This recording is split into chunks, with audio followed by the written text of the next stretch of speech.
when Dae-sung, the 42-year-old Korean Mafia king known as the Silent King, forced 19-year-old Ella to marry him to pay her uncle's $2 million debt, she spat, "I'll never belong to you," and he smiled like a predator and said, "We'll see."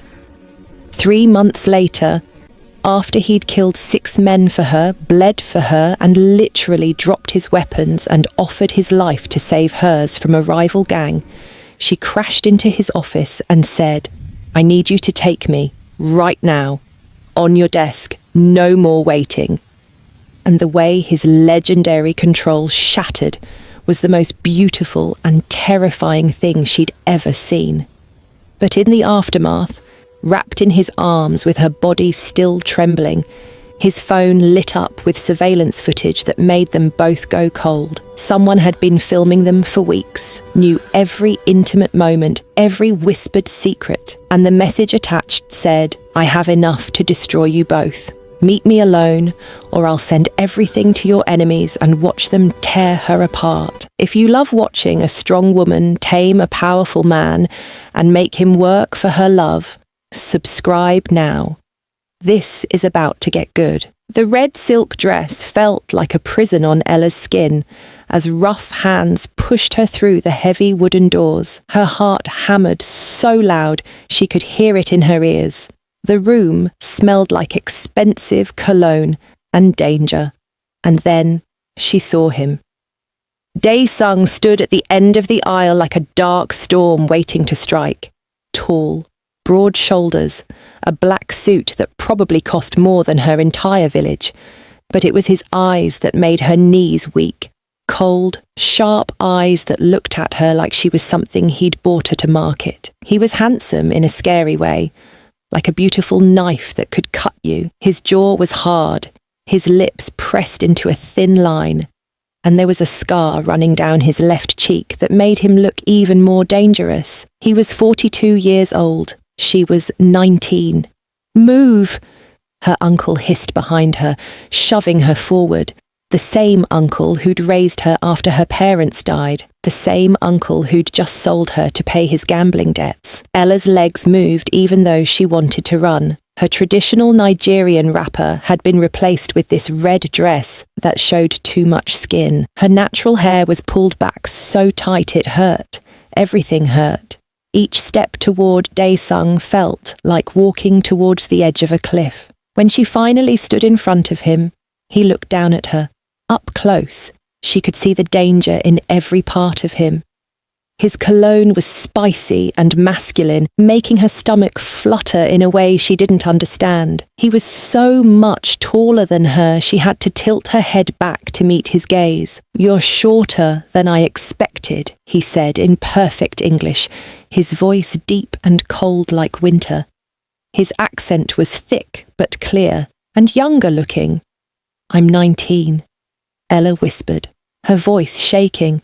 "Please, I don't want—" "What you want doesn't matter." He cut her off, without raising his voice. Somehow, that was scarier than yelling. "Your uncle owed me $2 million. Your payment. Simple business." Tears burned in her eyes, but she refused to let them fall. "Not yet. I'm not a thing you can buy." Something flashed in his dark eyes. Surprise, maybe? Or anger? In my world, everything has a price, even pretty Nigerian girls who talk back. The wedding ceremony was quick and cold. A man in a suit read words in Korean that she didn't understand. Her uncle signed papers with shaking hands, refusing to look at her. Dae-sung's men stood around the room like statues, all wearing black, all carrying guns she could see under their jackets. When it was time for the ring, Dae-sung grabbed her hand. His touch was warm and strong, completely different from his cold expression. He slid a diamond ring onto her finger, a ring so big it felt heavy. His thumb brushed against her palm, just for a second, and electricity shot up her arm. She gasped softly, and his eyes snapped to hers. For just a moment, she saw something hot flash in those cold eyes before the ice returned. "You belong to me now," he said quietly. still holding her hand. Say it. Never. She breathed. His grip tightened, not enough to hurt, but enough to remind her who had power here. He leaned down, his lips close to her ear, his breath hot against her skin. Stubborn. I'll enjoy breaking that spirit. A shiver ran down her whole body, fear mixed with something else she didn't want to name. The ceremony ended. Her uncle rushed out without saying goodbye, probably running to gamble away whatever money Dae-sung had given him as a bonus. Ella stood alone in the middle of the room, this ring weighing down her finger, this man standing too close. Let's go, Dae-sung commanded. Your new home is waiting. The car ride to his mansion was silent. Ella pressed herself against the door, as far from him as possible, but she could feel him watching her. His eyes travelled over her face, her neck, down to where the red dress showed her collarbone. Her skin felt hot everywhere he looked. Are you going to cry?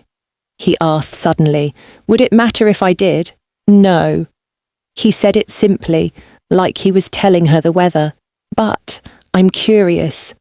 Most girls would be sobbing by now. I'm not most girls. The words came out stronger than she felt. The corner of his mouth twitched, almost like a smile, but not quite. I'm starting to see that.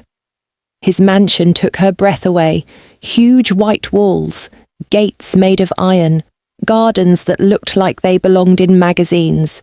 Inside was even more impressive. Marble floors so shiny she could see her reflection, chandeliers that sparkled like stars, paintings that probably cost more than her entire life back home, but it felt empty, cold, like a beautiful cage. Dae-sung dismissed his men with a wave of his hand. Suddenly, they were alone in this massive house, just him and her. The air felt thick and heavy. Let me show you the rules, he said, walking toward her slowly, like a predator. First rule, you don't leave this house without my permission. Second rule, you don't talk to anyone without my permission. Third rule, you obey me in everything. Understand? Ella lifted her chin even though her heart was racing. And if I don't? He moved fast, so fast she didn't see it coming. Suddenly, he was right in front of her, so close she could feel the heat coming off his body. His hand came up and she flinched, but he didn't hit her. Instead, his fingers gently touched her cheek, tilting her face up to his. Then I'll have to teach you, he said softly, dangerously. His thumb traced her bottom lip and her breath caught. And trust me, little wife, my lessons can be very intense. Her whole body felt hot and cold at the same time. She should push him away. She should fight. But her body wouldn't move. His eyes had changed. They weren't cold anymore. They were burning, looking at her mouth like he wanted to devour it. You're trembling, he noticed, his voice dropping lower. Are you scared? Yes, she whispered honestly. Good. His face came closer, his lips almost touching hers. She could taste his breath. You should be scared of me. I'm not a good man, Ella. I've killed people. I've destroyed lives. I take what I want, and I don't apologize. His nose brushed against hers, and right now, what I want is you. Her heart nearly exploded out of her chest. I didn't choose this. No. He agreed, his lips hovering over hers, so close, but not touching. But your body is choosing right now. I can see your pulse racing in your neck. I can hear your breathing getting faster. I can feel the heat coming off your skin. I hate you, she breathed, but even she could hear how weak it sounded. Hate me tomorrow. His hand slid into her hair, gripping it firmly. Tonight, I just want to see if those lips taste as sweet as they look. Don't, she started, but he was already kissing her. His mouth covered hers, hot and demanding, and nothing like she'd imagined a first kiss would be. It wasn't gentle or sweet. It was possessive, claiming, like he was marking her as his property. His other hand grabbed her waist, pulling her body against his hard chest. She made a small sound, surprise or protest, she wasn't sure, and he took advantage, his tongue sliding into her mouth. Fire exploded through her body. Wrong, this was so wrong, but her hands grabbed his suit jacket instead of pushing him away. He tasted like whiskey and sin. His body was hard muscle everywhere, overwhelming her smaller frame. The kiss went deeper, hungrier, and she found herself kissing him back, even though her mind screamed at her to stop. When he finally pulled away, they were both breathing hard. His eyes were blazing now. All the ice melted into pure heat. Her lips felt swollen, and her whole body was shaking. "Go to the guest room," he said roughly, his voice deeper than before. "Third door on the left, upstairs." "Lock the door?" She blinked, confused. "What?" "Go. Now." He stepped back, his hands clenched into fists. "Before I forget that you've had a traumatic day and take you right here on this marble floor." The raw hunger in his voice sent panic and something else through her. She ran, up the stairs, counting doors, finding the third one. She rushed inside and slammed it, locking it just like he'd said. Then she collapsed against the door, sliding down to the floor. Her fingers touched her lips. She could still feel him there, still taste him. What had she done? She'd kissed him back. The man who'd bought her, the criminal who'd forced her into marriage. And worse, her body was still burning, wanting more of what he'd started. Through the door, she heard his footsteps in the hallway. They stopped right outside her room. For a long minute, neither of them moved. She held her breath. "Sleep well, little wife." His voice came through the wood, dark and promising. "Tomorrow, your real education begins." His footsteps walked away. Ella sat on the cold floor in her red silk dress, in a stranger's mansion in Korea, wearing a diamond ring that felt like a chain. Her old life was gone. Her freedom was gone. And the most terrifying part, a small, shameful part of her wanted to unlock that door and see what would happen if she did. Morning light sliced through the silk curtains like a knife, waking Ella from restless dreams. For 3 seconds, she forgot where she was. Then reality crashed down. The massive bedroom, the diamond ring on her finger, the kiss that still burned on her lips. She was married to a monster. A soft knock made her jump. "Mrs. Choi, breakfast is ready." A female voice called from outside.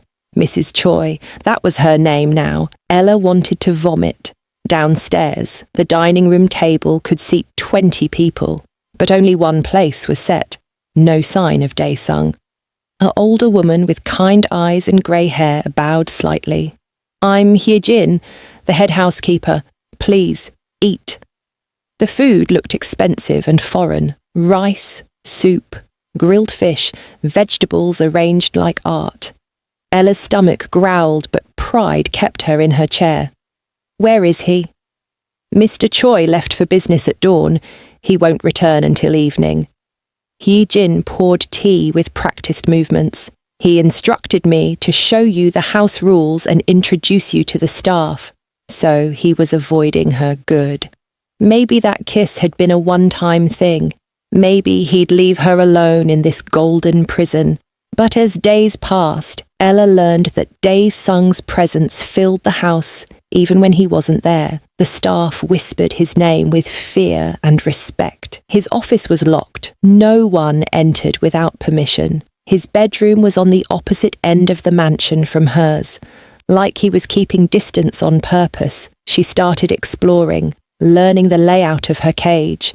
32 rooms, indoor pool, library with books in 7 languages, gym that looked like something from a luxury hotel, gardens with flowers she'd never seen before, and everywhere, security cameras watching her every move. On the third day, she finally saw him again. Ella was in the library trying to read when voices erupted from downstairs. Angry voices, Korean words she didn't understand, but the tone was clear. Someone was about to die. Curiosity pulled her to the top of the stairs. Below, in the marble entrance hall, Dae-sung stood surrounded by 6 men in suits, but these weren't his men. These were visitors. Enemies, maybe, from the way everyone's hands hovered near hidden guns. "You disrespect me in my own house," Dae-sung said in English, his voice quiet and deadly. "You come here, making demands, threatening my business. Do you know what I do to people who threaten me?" An older man with grey hair sneered. "Your business is failing, Choi. The Chinese are taking over your territory. The Russians are pushing into your ports. You're weak now. We're offering you a partnership before you lose everything." Dae-sung smiled. It was the scariest smile Ella had ever seen. No warmth, just predator showing teeth. "I don't partner with rats." Everything exploded at once. The grey-haired man reached for his gun. Dae-sung moved like lightning, faster than should be possible for a man his size. He grabbed the man's wrist, twisted it until bones cracked, and had him on the ground in 2 seconds flat. His other hand pulled a gun from his jacket, pointing it at the other 5 men before they could blink. "Anyone else?" Dae-sung asked calmly, like he was offering tea. The men fled, dragging their broken leader with them. Dae-sung stood there, gun still in hand, breathing steady like he'd just taken a walk instead of nearly starting a war. Then his eyes lifted, finding Ella at the top of the stairs. She froze, caught. For a long moment, they just stared at each other. His expression was unreadable, but his eyes, those dark, dangerous eyes, travelled over her like a physical touch. She was wearing simple jeans and a t-shirt, her natural hair in a puff, no makeup, nothing special. But the way he looked at her made her feel naked. "You shouldn't have seen that," he said, finally, putting his gun away. "I live here. Where else would I be?" Another almost smile. Fair point. He started walking toward the stairs, toward her. Each step made her heart beat faster. "Are you afraid now, seeing what I really am?" She should lie, say yes, run back to her room, lock the door. But something stubborn in her refused. "I was already afraid. This just confirms you're exactly what I thought, a violent criminal." He stopped 1 step below her, making them almost eye level. Up close, she could see he hadn't slept well, dark circles under his eyes, tension in his jaw. "And yet you're still standing here talking back to me. Most people who witness my business end up trembling on the floor. Maybe I'm stupid or brave." His hand reached up, fingers almost touching her cheek before he stopped himself. He clenched his fist and dropped it. "Go back to your room, Ella. Forget what you saw." Hard to forget watching someone's wrist snap. "You'll see worse if you stay in my world." Something that might have been regret flashed in his eyes. "I'm not a good man. I told you that. Then let me go home." No. Simple. Final. He walked past her up the stairs, his shoulder brushing hers, sending sparks through her whole body. "You're mine now. Better get used to it." After that, she started noticing things. How Dae-sung ate breakfast alone every morning in his office, never joining her at that huge empty table. How he worked until midnight every night, his office light visible from her window. How the staff loved him despite their fear. Hyejin mentioned how he'd paid for her daughter's cancer treatment, how he'd helped the gardener's son get into university, how he donated millions to orphanages, but never told anyone. A monster who helped orphans. It didn't make sense. On day 7, Ella made a mistake. She was admiring a vase in the hallway. beautiful blue and white porcelain with dragons painted on it. She reached out to touch it, to trace the delicate artwork, but her hand slipped. The vase fell. The crash echoed through the entire mansion, like a bomb going off. Hyejin came running. When she saw the broken pieces, her face went pale. "Oh no! Oh no! No! No! I'm sorry, I didn't mean..." That vase was from the Joseon dynasty, 15th century, worth over $500,000. Hyejin looked terrified. It was Mr. Choi's mother's favourite piece, the only thing he has left of her. Ice flooded Ella's veins. She'd destroyed something priceless, something that connected him to his dead mother. He was going to kill her. Footsteps approached, heavy, measured, dangerous. Dae-sung appeared, still wearing his business suit. Tie loosened like he'd been working. His eyes went to the broken vase, then to Ella, then back to the vase. Silence stretched like pulled wire about to snap. "I'm sorry," Ella whispered, her voice small. "I didn't know. I'll pay you back somehow. It's just a thing." His voice was flat, emotionless. "But your mother is dead." He knelt down, picking up a blue piece with a dragon's eye painted on it. His thumb rubbed over it gently. 10 years dead. This vase won't bring her back. He stood, still holding that piece, and looked at Ella with an expression she couldn't read. "Did you cut yourself?" She looked down.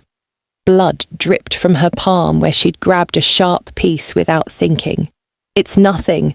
It's blood on my floor." He grabbed her wrist, examining her hand. His touch was surprisingly gentle. "Come." He pulled her into a nearby bathroom, turning on the water, holding her hand under it. The cold stung, but he didn't let go. He cleaned the wound with careful movements, pulled out a first aid kit from the cabinet, applied antiseptic that burned like fire. She hissed, and he paused. "Pain is good," he said, quietly, wrapping a bandage around her palm.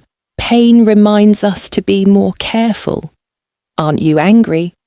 She couldn't help asking. "That vase was worth..." "500,000, yes, I heard." He finished the bandage but didn't release her hand. His thumb traced circles on her wrist, right over her racing pulse. "You think I care about money, Ella? I have more money than I can spend in 3 lifetimes. Then, what do you care about?"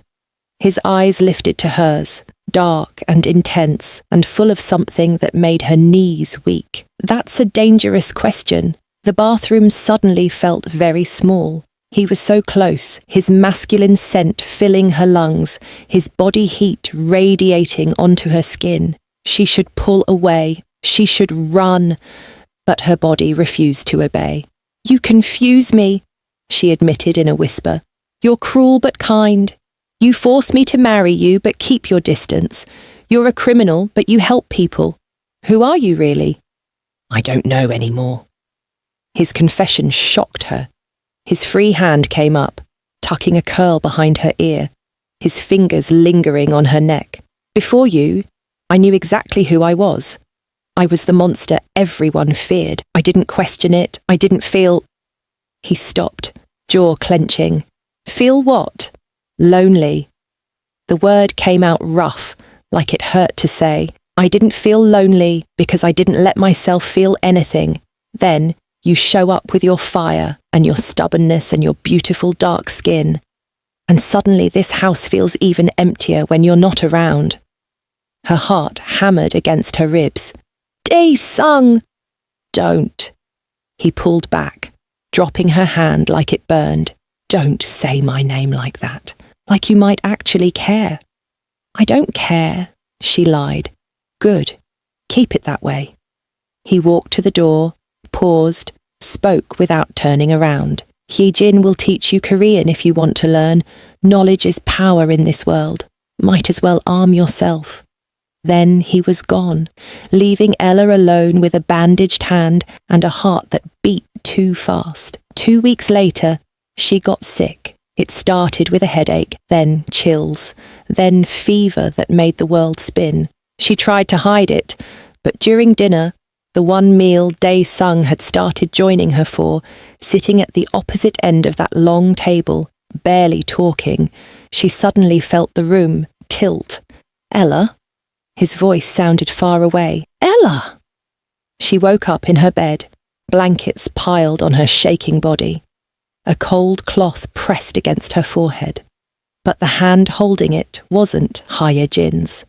Dae-sung sat on the edge of her bed, still wearing his work clothes, concern etched in his face. "Your fever is 102. The doctor is coming. You called a doctor." Her voice was raspy. "Did you think I'd let you die? You're worth $2 million, remember?" But his tone was gentle, his hand brushing sweat-soaked hair from her face. "Besides, if you die, who will I argue with at dinner?" "You barely talk at dinner." "Because if I talk, I'll say things I shouldn't." His thumb traced her cheekbone, cool against her burning skin. "Drink this." He helped her sit up, held a glass of water to her lips like she was a child. The tenderness in his actions contradicted everything she knew about him. When she finished drinking, he eased her back down, adjusting her pillows. "Why are you being nice?" she asked, too feverish to filter her words. "I'm not nice. I'm protecting my investment." "Liar." A small smile cracked his serious face. "Sleep, Ella. I'll stay until the doctor arrives." "You don't have to." "I want to." The admission seemed to surprise him as much as her. His hand found hers under the blanket, his fingers lacing with hers, strong, warm, safe. "Just sleep. I've got you." And for the first time since this nightmare began, Ella felt something besides fear when she looked at him. She felt hope. Maybe monsters could be more than their worst parts. Maybe somewhere under all that ice, Dae-sung had a heart that could still beat for something besides violence and power. Maybe she was falling for her captor. And maybe that was the most dangerous thing of all. The gunshots woke Ella at 2 a.m. She bolted upright in bed, heart exploding in her chest. More shots, rapid fire coming from downstairs. Glass shattered. Men shouted in Korean. Something heavy crashed against a wall. Her door burst open. Dae-sung filled the doorway, gun in one hand. Fury carved into his face. Blood splattered his white shirt, but she couldn't tell if it was his. "Get up, now." Ella scrambled out of bed, wearing only a thin nightgown that barely reached her thighs. His eyes swept over her body for half a second before he grabbed her hand, pulling her into the hallway. More gunshots exploded from below. She could smell smoke and gunpowder and fear. "Who?" she started. "The Chinese gang I refused to partner with." He moved fast, dragging her toward a hidden door in the wall she'd never noticed. "They're trying to send a message by taking what's mine." What's mine? She should hate how he said that. But right now, with bullets flying and death in the air, being his felt like the safest thing in the world. The hidden door led to a panic room, reinforced steel walls, security monitors showing the attack happening throughout the mansion. 6 men in black tactical gear were searching room by room, weapons raised, destroying everything in their path. Dae-sung's men were fighting back, but they were outnumbered. "Stay here," Dae-sung commanded, shoving her inside. "Lock this door. Don't open it for anyone but me." "Wait!" She grabbed his arm. His muscles were tense, coiled like springs. "You're going back out there. You'll get killed. They came into my house." His voice was arctic cold, but his eyes burned. "They threatened what belongs to me. I'll paint the walls with their blood before I let them have you." Before she could respond, he was gone. Through the monitors, Ella watched hell unfold. Dae-sung moved through his mansion like a avenging angel, fast, brutal, efficient. He shot one attacker in the knee, another in the shoulder. When one got too close, he fought hand to hand, his fists crushing bone and flesh, blood sprayed, bodies dropped. This wasn't the man who gently bandaged her hand or sat by her bed when she was sick. This was the monster everyone feared, but he was her monster, fighting to protect her. It took 15 minutes. 15 minutes of violence and chaos, and Ella holding her breath every time an enemy gun pointed at Dae-sung's back. When the last attacker fell, silence crashed over the mansion like a wave. Dae-sung stood in the middle of his destroyed living room, chest heaving, covered in blood, surrounded by bodies. His men emerged from their positions, checking pulses, securing weapons. And then Dae-sung looked up, directly at the camera where he knew she was watching. Even through the screen, the intensity in his eyes made her shiver. He came for her minutes later, yanking open the panic room door. Without a word, he pulled her out, his hands running over her arms, her shoulders, her face, checking for injuries even though she'd been safe the whole time. "Are you hurt?" His voice was rough, desperate. "No, I'm fine. But it's not my blood." He cupped her face with both hands, thumbs stroking her cheeks. His hands were trembling. The fearsome crime boss, who'd just killed 6 men, was shaking because of her. When I heard them getting close to your room, I thought..." She did something crazy. She wrapped her arms around his waist, pressing her face against his bloody chest, holding him tight. He went completely still, like he'd forgotten how hugs worked. Then his arms came around her, crushing her against him so hard she could barely breathe, his face buried in her hair, his heart pounded against her ear, fast, wild, alive. They stood like that in the hallway, surrounded by destruction, holding each other like the world was ending. "I can't lose you," he whispered into her hair. "I don't know when it happened, but I can't lose you." Ella's eyes burned with tears. She should push him away. She should remember that he'd forced her into this life. But all she could think was that he'd risked his life to save hers, that his arms felt like home, that maybe she'd been lying to herself about what she felt for him. "You won't lose me," she heard herself say. "I'm right here." His grip tightened for one more moment. Then he forced himself to let go. "This is why you need to learn to protect yourself. My enemies will use you to hurt me. I need to know you can fight back if I'm not there. Then teach me." Something flickered in his eyes. Pride, maybe, or desire. "Training starts tomorrow. It won't be easy." "I'm not scared of hard work. I'm scared of being helpless." "You could never be helpless, Ella." He touched her face one more time, his thumb tracing her bottom lip. "You're the strongest person I've ever met. You just don't know it yet." The next morning, despite the chaos and cleanup and police being paid off to ignore the massacre, Dae-sung woke her at 6.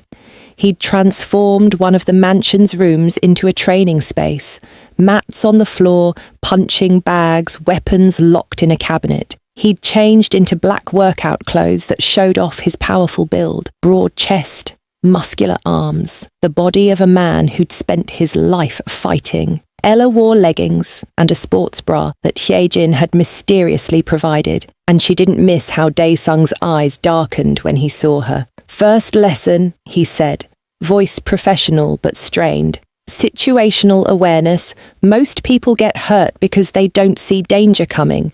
He moved behind her, so close she could feel his body heat. His hands touched her shoulders, adjusting her posture. Electricity shot through her everywhere his skin met hers. His breath was warm on her neck. "Feel the room around you," he instructed, his voice dropping lower. "Listen, sense, anticipate." His hands slid down her arms, leaving goosebumps in their wake. "Your body knows when danger is near. You just have to trust it." "Hard to focus when you're touching me like that," she admitted before thinking. He went very still behind her. Like what? Like you're doing more than just teaching. A pause. Then his hands tightened on her arms. Maybe I am. His lips were suddenly close to her ear. Maybe every time I touch you, I have to remind myself not to do more. Maybe having you in my house, seeing you every day, knowing you sleep just down the hall wearing almost nothing, maybe it's driving me insane. Her breath caught. Dae-sung, focus, he said roughly, stepping back and putting professional distance between them. We're training, nothing else. But the air between them was charged now, humming with unspoken want. He taught her how to break holds, where to strike to cause maximum damage, how to use an attacker's strength against them. Every move required touching, his hands positioning her hips, his body demonstrating throws, his chest pressed against her back as he showed her proper form. By the end of 2 hours, they were both breathing hard, and it had nothing to do with exercise. Again, Dae-sung commanded. Someone grabs you from behind. What do? He wrapped his arms around her waist, pulling her back against his hard body. The position was intimate, overwhelming. She could feel every inch of him pressed against her, his chest, his thighs, his heartbeat. Her mind went blank. I can't think. That's when you die. But his voice was rough, his grip tightening instead of letting go. Ella, if you don't move, I'm going to do something we can't take back. She should elbow him, stomp his foot, break free like he'd taught her. Instead, she melted against him. What if I don't want to take it back? He made a sound, half groan, half growl, and spun her around to face him. His eyes were blazing, all control shredded. You don't know what you're saying. I know exactly what I'm saying. She was trembling but didn't look away. I see you, Dae-sung. Not the monster. The man who sits with me at dinner even though he's exhausted, who teaches me Korean so I'll feel less lost, who risked his life for mine last night. I see you. You should hate me. I know. I do hate you sometimes. Her hand touched his chest, right over his racing heart. But I also feel other things. Confusing things. His hand covered hers, pressing it harder against his chest. This is real, what I feel for you. It started as ownership, but it's become something else. Something that terrifies me because I've never felt it before. His other hand cupped her face. I want you, Ella. Not because you're my wife on paper, but because you're you. Because you challenge me and see through my walls and make me want to be better than the monster I've become. Then have me, she whispered. Not like this. Not when you might still be confused or scared or... She kissed him, rose up on her toes and pressed her lips to his, silencing his doubts. For one heartbeat, he didn't respond. Then he was kissing her back with hunger that had been building for weeks. His arms wrapped around her, lifting her off the ground. Her legs instinctively wrapped around his waist, and he groaned into her mouth. This kiss was different from that first one. No force, no claiming, just pure desire and choice. She was choosing this, choosing him. Her hands tangled in his hair, pulling him closer, deeper. His hands roamed her back, her waist, everywhere he could reach, like he was memorizing her body through touch. When they finally broke apart, both gasping, he rested his forehead against hers. Tell me this is real. Tell me you want this. It's real, she promised. I want this. I want you. Even knowing what I am, what I've done. I don't want you in spite of what you are. I want all of you, the darkness and the light. Her hands framed his face. You're more than your worst deeds, Dae-sung. You're also the man who cried when he thought I'd die, who keeps his mother's broken vase piece in his pocket. She'd noticed it once, that blue dragon eye always with him, who's lonely in a house full of people because no one sees the real you.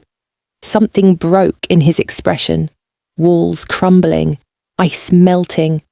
He kissed her again, softer this time, reverent. I don't deserve you. Probably not. She smiled against his lips. But you have me anyway. That evening, rain poured down in sheets, drumming against the windows. They sat in his office, the forbidden room she'd finally been invited into. A fire crackled in the fireplace. She curled up on his leather couch while he sat beside her, close enough to touch, far enough to be respectful of the new territory they were navigating. Tell me about your family, she said softly. Your real story. He was quiet for so long, she thought he wouldn't answer. Then, I was 12 when they died. My father was a businessman, legitimate, successful, kind. My mother was a teacher.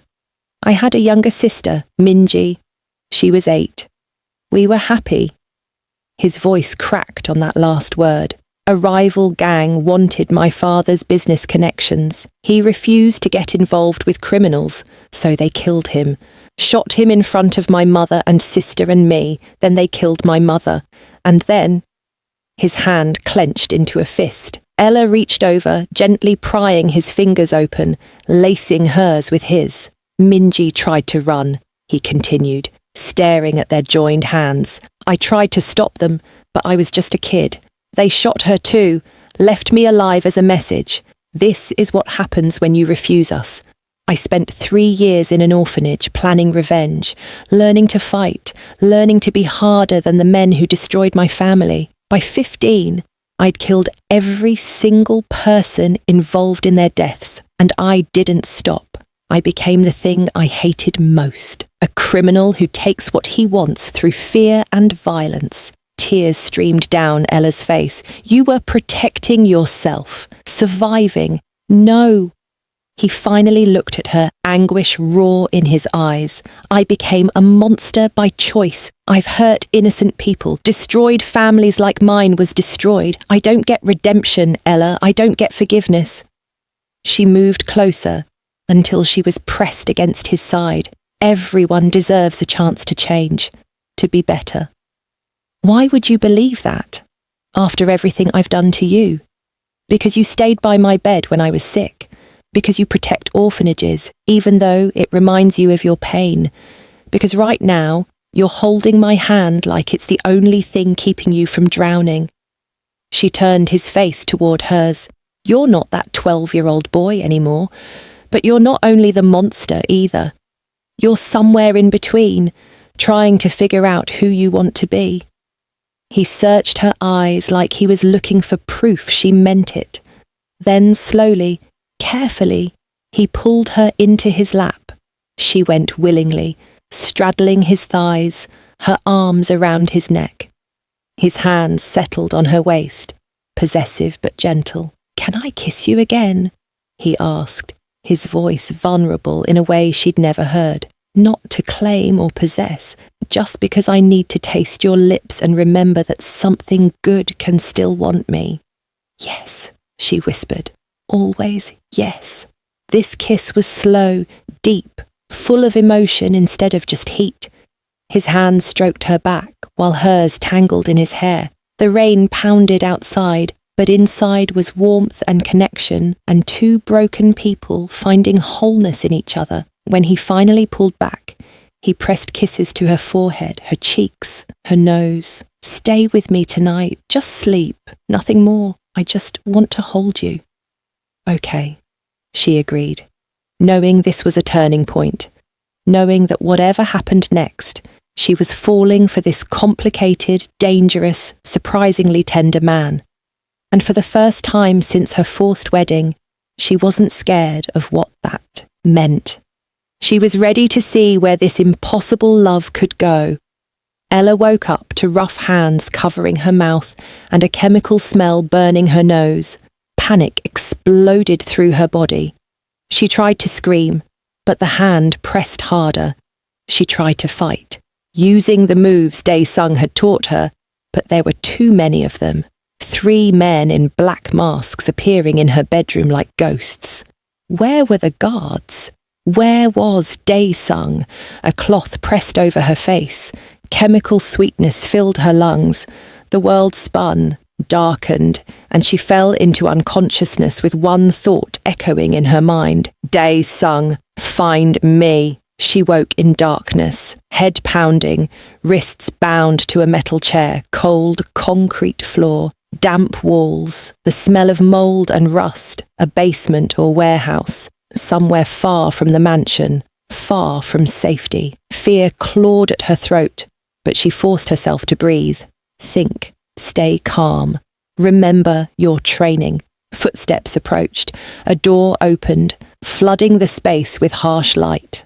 A man entered, tall, lean, with a cruel smile and a scar cutting through his left eyebrow. His expensive suit seemed out of place in this dirty warehouse.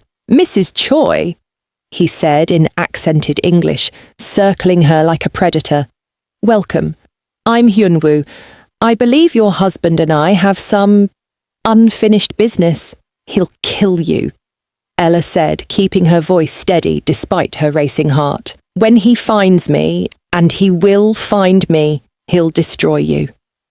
Hyunwoo laughed. "I'm counting on it. You see, Dae-sung Choi thinks he's untouchable. He refused my partnership. He embarrassed me in front of the entire Korean underground, so I'm going to take what he loves most and break it. Then I'll watch him crumble. I'm not a thing to be broken. Everyone breaks eventually." He grabbed her chin roughly, forcing her to look at him. "You're pretty, exotic. I can see why he's obsessed. Maybe before I kill you, I'll enjoy you myself. Show Dae-sung exactly what happens when—" Ella spat in his face. His expression transformed from smug to furious in a heartbeat. His hand cracked across her cheek, snapping her head sideways. Pain exploded through her skull. Blood filled her mouth. "Bind her tighter," he snarled at his men, "and get cameras set up. I want Choi to watch every moment of his wife's suffering. Send him the video in 1 hour."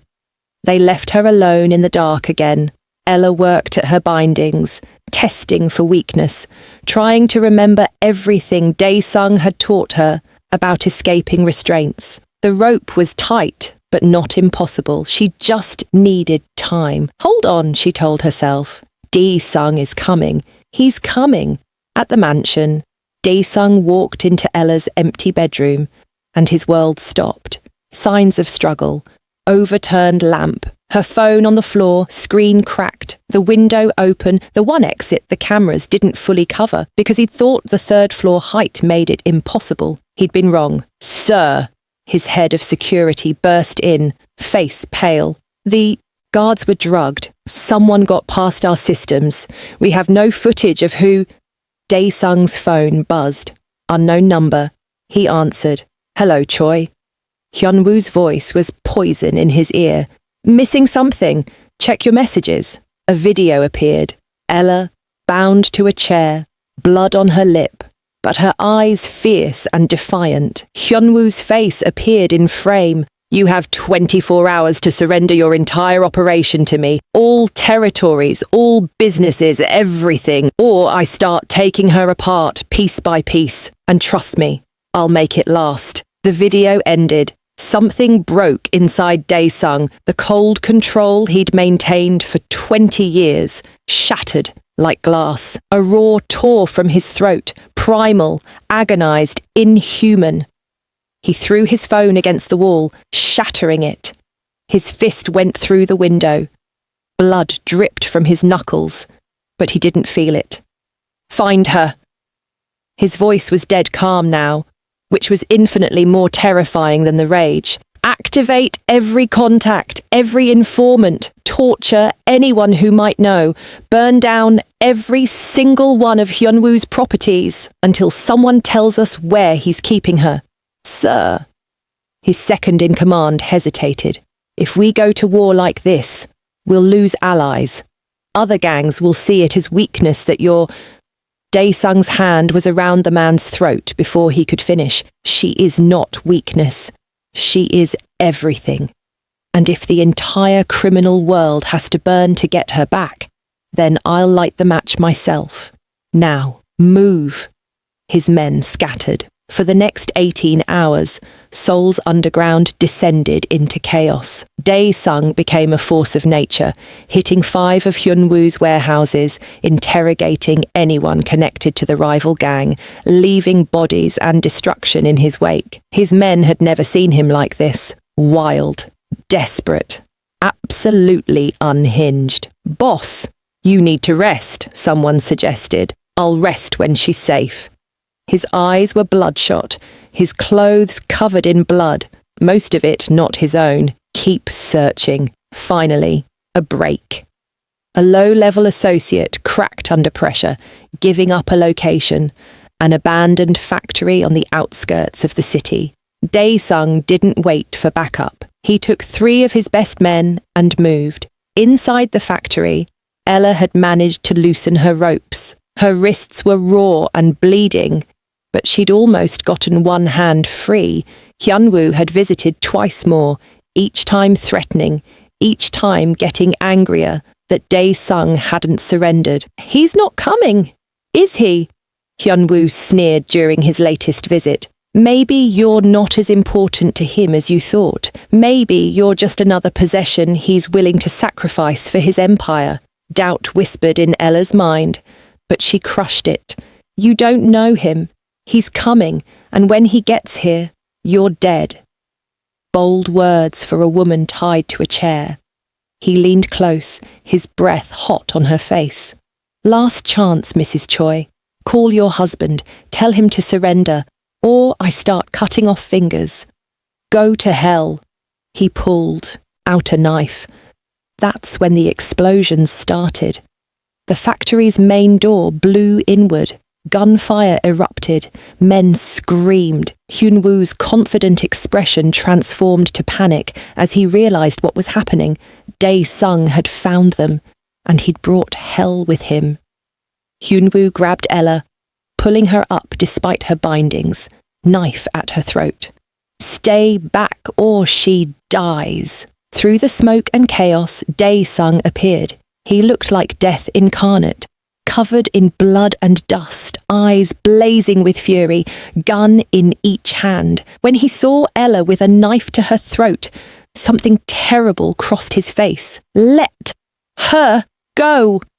Each word was a death sentence. "Drop your weapons or I'll slit her throat right now." Dae-sung didn't hesitate. Both guns clattered to the floor. "Boss, no!" his men protested. "I said drop them." He raised his hands. "Take me instead. Let her go. Take me. I'll give you everything you want. Just don't hurt her." Ella's heart broke seeing him like this. The most powerful man in Seoul's criminal underground, brought to his knees by love for her. "Dae-sung, don't," she started. In that split second of distraction, she made her move. The hours of training kicked in. She dropped her weight, slipping down out of Hyunwoo's grip.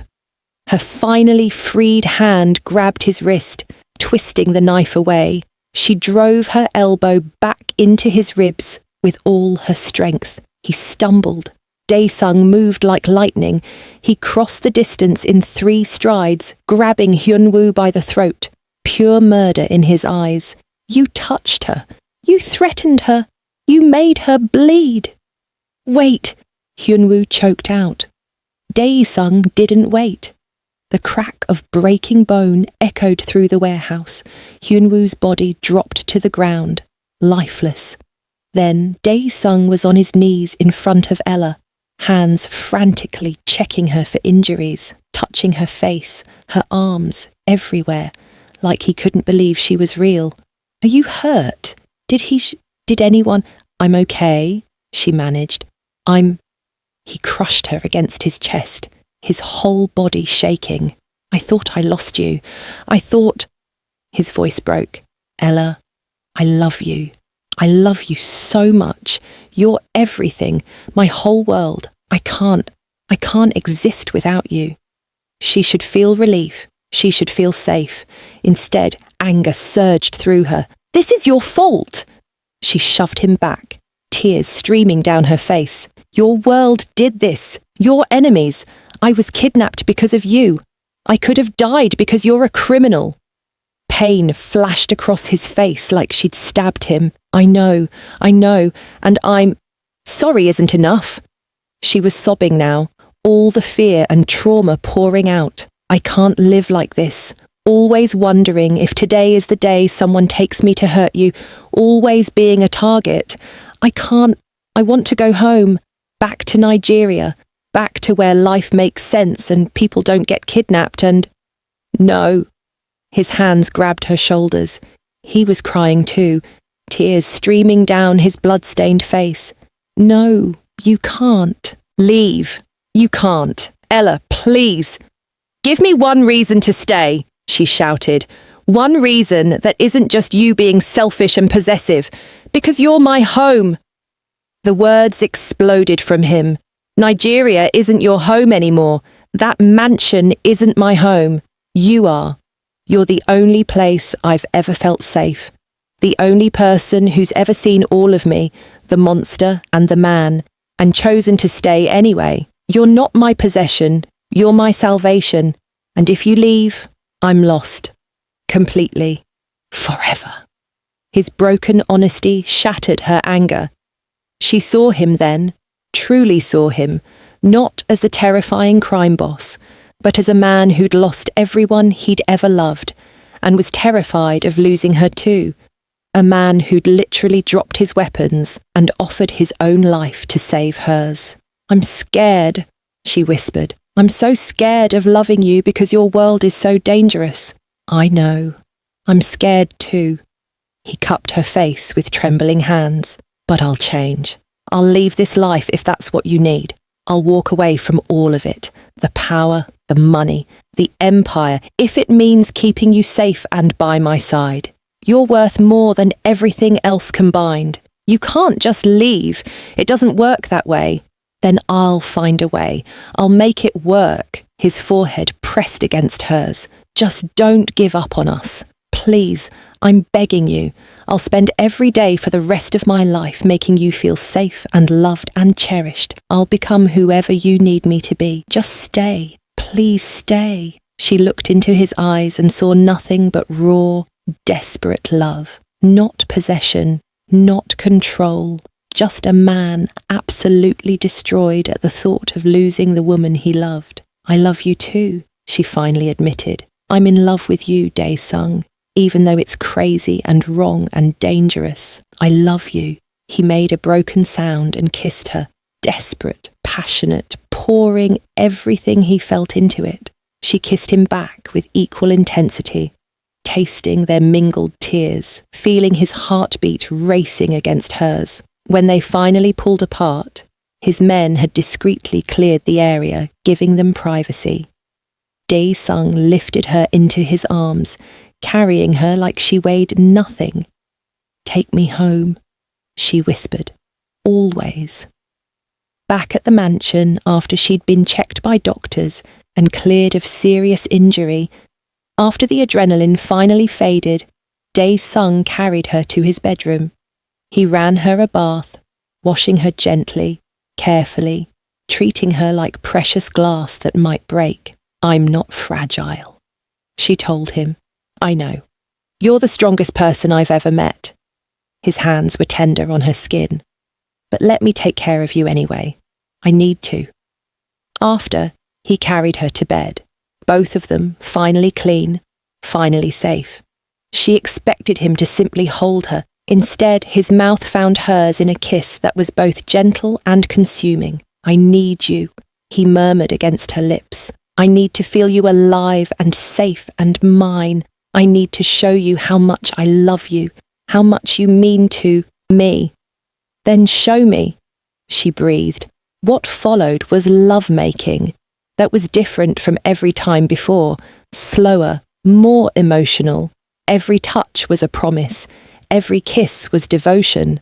He worshipped her body like she was sacred, whispering words of love and commitment against her skin. When he entered her, their eyes locked and neither looked away. They moved together perfectly, Two souls reconnecting after nearly being torn apart. Pleasure built slowly, intensely, overwhelming in its emotional depth. I love you. He groaned as they moved together. I love you. I love you.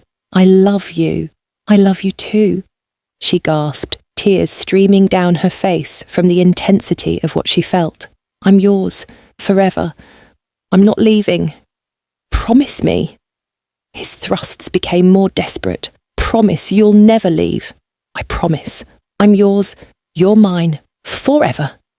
They came together, crying each other's names, holding on tight, emotion crashing over them as powerfully as physical pleasure. And in that moment, Ella knew with absolute certainty. This wasn't forced anymore. This wasn't about debt or ownership or possession. This was real, true, impossible love, and she was never letting go. 3 months after the kidnapping, Ella woke to find Dae-sung's side of the bed empty. Again, it was becoming a pattern. He'd slip out before dawn, returning exhausted but quieter, more thoughtful than before. She found him in his office, surrounded by papers, looking older than his 42 years. What are you doing? She asked from the doorway. He looked up, and despite his exhaustion, his face softened when he saw her. Come here. She crossed to him, and he pulled her into his lap, burying his face in her neck. I'm selling off the drug operations, the weapons trafficking, everything that puts you at risk. I'm transitioning to legitimate businesses, real estate, technology investments, restaurants. It'll take time and I'll lose some power and money, but you're doing it for me, she finished, tears pricking her eyes. I'm doing it for us. He lifted his head, his dark eyes intense. I almost lost you, Ella. I can't live through that again. So I'm changing, becoming someone worthy of the second chance you've given me. She kissed him deeply, pouring all her love into it. I'm proud of you. Don't be proud yet. I have a long way to go. He hesitated. There's something else. I want to take you home, to Nigeria, to meet your family properly and ask permission to marry you the right way. Her heart stuttered. You want to meet my family. I want to do this correctly. I took you without asking. I forced you into a marriage that should have been your choice. Now I want to give you the wedding you deserved from the beginning, one where you say yes because you want to, not because you have to. Tears spilled down her cheeks. When do we leave? Whenever you're ready. I'm ready now. 2 weeks later, they landed in Lagos. The heat and humidity hit Ella like a wave of nostalgia. The sounds, the smells, the chaos. It was home in a way Seoul could never be. But when she looked at Dae-sung beside her, she realized home wasn't a place anymore. It was him. Her uncle's compound was exactly as she remembered. Modest, but well kept. Family members everywhere. The sound of Yoruba mixing with English. When they arrived, her cousins stared at Dae-sung with wide eyes. He was so clearly foreign, so obviously dangerous despite his expensive casual clothes and careful smile. Her uncle emerged from the house. He'd aged since she'd last seen him, more grey in his hair, more guilt in his eyes. When he saw Ella, shame crossed his face. Uncle, she greeted in Yoruba, keeping her voice neutral. Ella. His voice cracked. I didn't think you'd come back. Dae-sung stepped forward and, to everyone's shock, he bowed deeply, a sign of profound respect in Korean culture. Sir, my name is Choi Dae-sung. I'm the man who took your niece as payment for your debt. I've come to apologize for the disrespect I showed you, your family, and most importantly, Ella. The uncle blinked, clearly not expecting this. You're apologizing. What I did was wrong. I treated Ella like property instead of the remarkable woman she is. I didn't ask your permission. I didn't honor your family's traditions. I took her from her home and forced her into a life she didn't choose. Daesung's voice was steady, but filled with genuine remorse. I can't undo those wrongs, but I can ask for your forgiveness and your blessing to do things properly now. Blessing for what? Her uncle asked cautiously. To marry your niece, the right way this time, with your permission, with her family present, honouring both our cultures. Daesung looked at Ella with such love that her heart swelled. She's changed my life completely. She's made me want to be a better man, and I want to spend the rest of my life making her happy. Her uncle looked at Ella. Is this what you want, after everything he did? Yes. She moved to stand beside Daesung, taking his hand. I know how it started was wrong, but what we have now is real. He's changing his entire life for me. He's leaving his dangerous world, and I love him, truly love him. Silence stretched, then her uncle sighed. Love is strange. It finds us in unexpected places, even places that start with pain. He looked at Daesung. If you hurt her again, no amount of money or power will protect you from this family's wrath. I understand, sir. And I promise you, I will spend every day protecting her, cherishing her, and making sure she never regrets choosing me. Her uncle nodded slowly. Then, you have my blessing. Ella threw her arms around her uncle, sobbing. Daesung stood back, watching with wet eyes as she reunited with her family, aunts, uncles, cousins, all embracing her, asking questions, welcoming her home. Later, when they were alone in the guest room, she turned to him. Thank you for doing this right. Thank you for giving me the chance to. He pulled her close. Now, we plan a wedding. A real one. The wedding took place 2 months later in a beautiful outdoor venue in Lagos. It was unlike anything either family had seen. A perfect fusion of Korean and Nigerian traditions. The ceremony began with traditional Korean customs. Daesung wore a hanbok, the traditional Korean outfit in deep blue with gold accents. He performed the ceremonial bows, his friends and remaining legitimate business associates watching. His mother's broken vase piece was incorporated into the ceremony, symbolizing that broken things could be honored and remembered while building something new. Then came the Nigerian traditions.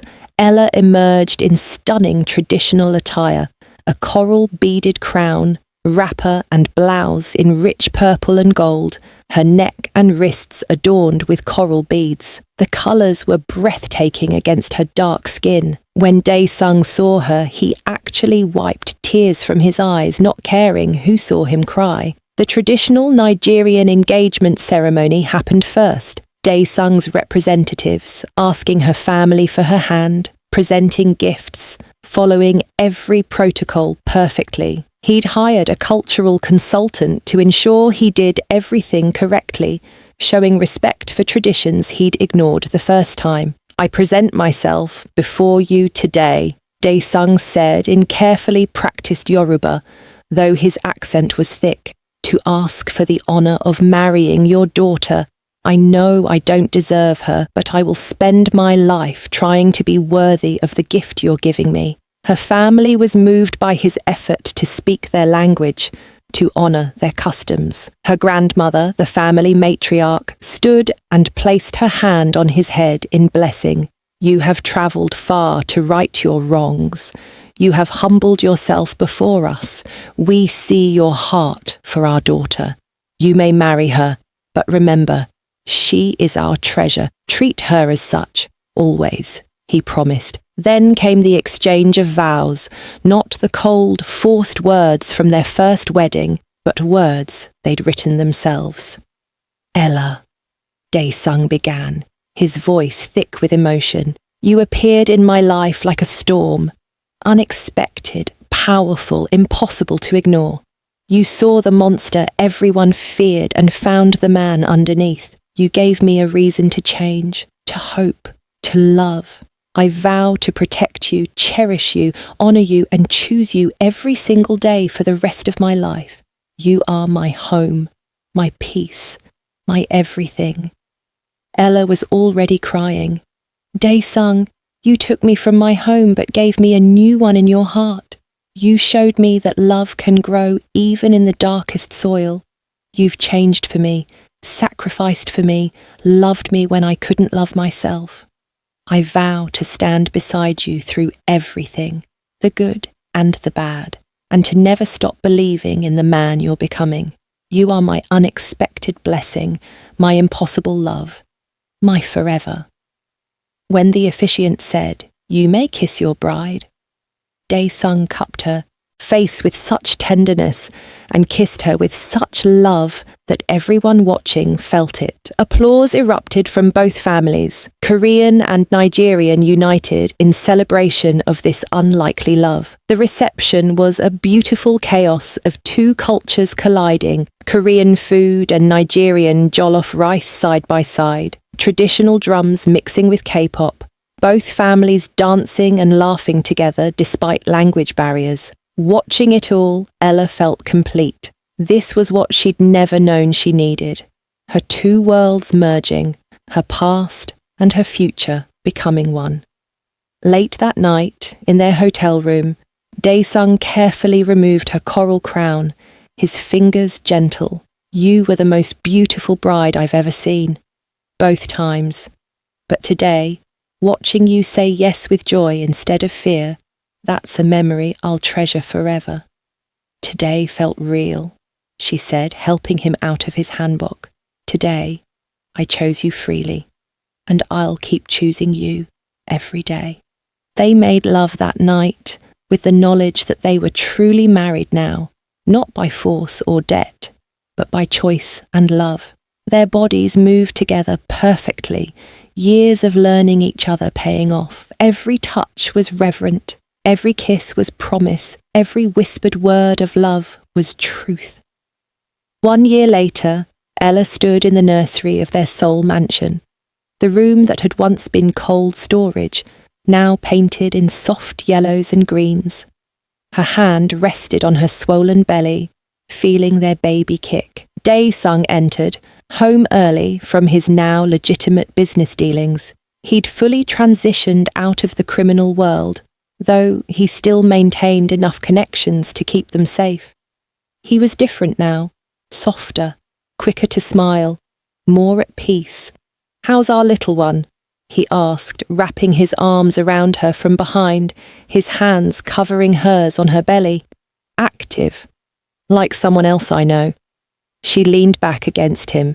"Your mother would be proud of you, of who you've become." "I hope so." He kissed her neck. "I hope she'd be proud that her son found redemption through love, that her grandson or granddaughter will grow up knowing both worlds, Korean and Nigerian, and be stronger for it.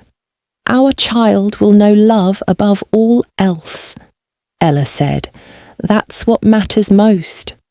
They stood there together, watching the sunset through the window, holding each other close. Their story had started with darkness, with debt and force and pain, but it had transformed into something beautiful, something real, proof that even the worst beginnings could lead to the brightest endings. That love could bloom in the most unlikely places, that people could change, grow, and become better versions of themselves. Every night, as they lay in each other's arms, they were grateful. Grateful for second chances, grateful for love that conquered fear, grateful that they'd found each other even if the path had been twisted and dark. They lived happily, not perfectly, because life is never perfect, but fully, deeply, choosing each other every single day, and that was more than enough.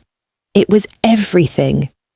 Thank you for staying with Ella and Daesung's journey from darkness to love. If your heart is full right now, that's exactly why we do this.